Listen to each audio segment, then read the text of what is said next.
नमस्कार। आज हम भारत की एक ऐसी तस्वीर देखने वाले हैं जो सिर्फ एक दिन की खबरों से बनी है। एक ऐसा देश जो हर पल, हर लम्हा बस आगे बढ़ रहा है।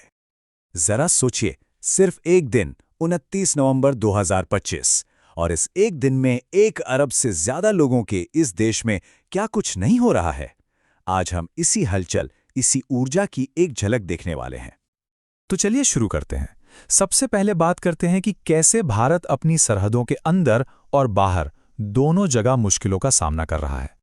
यहाँ ना एक ही वक्त में दो बिल्कुल अलग तस्वीरें सामने आती हैं। एक तरफ चक्रवात दितवा तमिलनाडु और आंध्र प्रदेश के तटों पर एक बहुत बड़ी चुनौती बनकर खड़ा है, और ठीक उसी वक्त भारत अपने पड़ोसी देश श्रीलंका की मदद के लिए हाथ बढ़ा रहा है। ये एक ही साथ चुनौती और करुणा की कहानी है।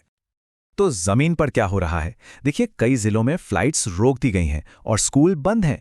लोगों को सुरक्षित जगहों पर ले जाने के लिए शेल्टर होम्स बनाए गए हैं, और जो हमारी डिजास्टर मैनेजमेंट की टीम्स हैं वो खाने और मेडिकल मदद का पूरा इंतजाम कर रही हैं।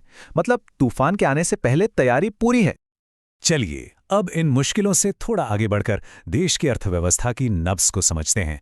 देखते हैं कि दुनिया के मंच पर भारत की रणनीति कैसे तय हो रही है।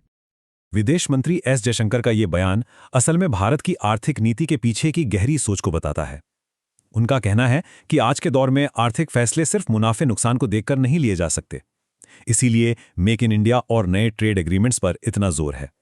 मतलब साफ है, यहां इकोनॉमी और जियोपॉलिटिक्स एक दूसरे से गहरे जुड़े हुए हैं, और इसका असर वो साफ दिख भी रहा है। ये जो आप चार्ट देख रहे हैं, ये जुलाई से सितंबर के बीच की मजबूत जीडीपी ग्रोथ को दिखाता है। इसकी सबसे बड़ी वजह है देश के अंदर की जबरदस्त डिमांड। हाँ, ये बात भी है कि एक्सपर्ट्स का मानना है कि ग्लोबल हालात की वजह से आगे ये रफ्तार थोड़ी धीमी पड़ सकती है। अब वापस देश के अंदर आते हैं और कुछ ऐसी जरूरी चिंताओं पर नजर डालते हैं जो सीधे सीधे हम सबको प्रभावित करती हैं, जैसे कि पब्लिक हेल्थ और नेशनल सिक्योरिटी। दिल्ली में फैले जहरीले धुएं के बीच ये नंबर 18% बहुत मायने रखता है। ये एयर प्यूरिफायर पर लगने वाला जीएसटी है। अब मांग उठ रही है कि इसे हटाया जाए ताकि ज़्यादा से ज़्यादा लोग इसे खरीद सकें। और इसी बीच मुंबई में भी कोर्ट ने प्रदूषण फैलाने वाली कंस्ट्रक्शन साइट्स पर सख्त एक्शन लेने का आदेश दिया है। अब बात सुरक्षा की। लगभग 3 हफ्ते पहले दिल्ली के लाल किले के बाहर जो धमाका हुआ था, उसके बाद से जांच एजेंसियों के दिमाग में सबसे बड़ा सवाल यही घूम रहा है, इसके पीछे का बड़ा नेटवर्क कौन सा है। देखिए, जांच बहुत तेजी से चल रही है। धमाका होते ही जांच शुरू हो गई थी, और आज यानी 29 नवंबर को एनआईए कोर्ट ने 4 आरोपियों की कस्टडी और बढ़ा दी है। राजधानी में अहम जगहों पर सिक्योरिटी अब भी बहुत टाइट है, जो बताता है कि मामला कितना गंभीर है। अच्छा, इन सभी चुनौतियों के बावजूद देश आने वाले कल की तैयारी भी कर रहा है, फ्यूचर में इन्वेस्ट कर रहा है। आइए देखते हैं कि इंफ्रास्ट्रक्चर, यूथ, कल्चर और स्पोर्ट्स में क्या कुछ नया हो रहा है।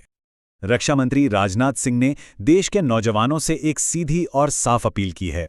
उनका कहना है कि पॉजिटिव रहें और भारत की ग्रोथ स्टोरी का हिस्सा बने। उन्होंने देश की सुरक्षा, टेक्नोलॉजी और आर्थिक तरक्की को सीधे सीधी युवाओं की ऊर्जा से जोड़ा है।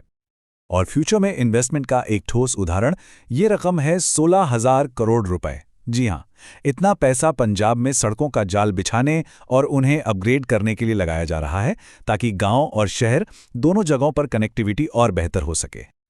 और हां, विकास का मतलब सिर्फ सड़कें बनाना नहीं होता।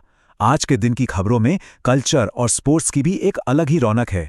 एक तरफ पंजाब में गुरु तेग बहादुर शहीदी दिवस की तैयारियां चल रही हैं, तो दूसरी तरफ गोवा में भगवान राम की एक विशाल मूर्ति का अनावरण होने वाला है। और खेल के मैदान पर भी एक्शन जारी है। भारत श्रीलंका की महिला क्रिकेट टीम को होस्ट कर रहा है, और भविष्य के सितारों की यानी अंडर 19 एशिया कप टीम की भी घोषणा हो गई है। तो एक ही दिन में संकट भी है, विकास की रफ्तार भी है, और संस्कृति का जश्न भी। जब कोई देश एक साथ तूफान से लड़ता है, अपनी इकोनॉमी को मजबूत करता है और अपनी विरासत को भी संजोता है, तो ये उस देश की आत्मा के बारे में क्या बताता है? ये एक सोचने वाला सवाल है।